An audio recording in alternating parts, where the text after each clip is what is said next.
Hello everybody, it's Montgomery, and today I want to show you an update on this door closer. I got something interesting to show you. Look at this.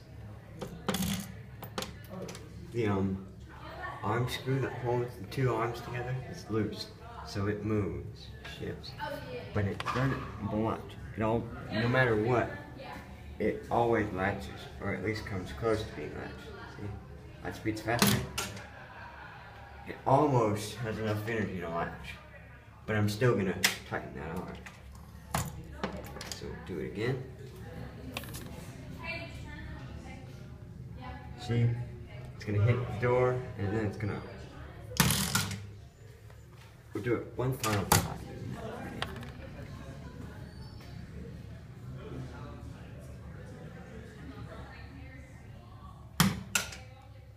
All right, turn away. So that's it.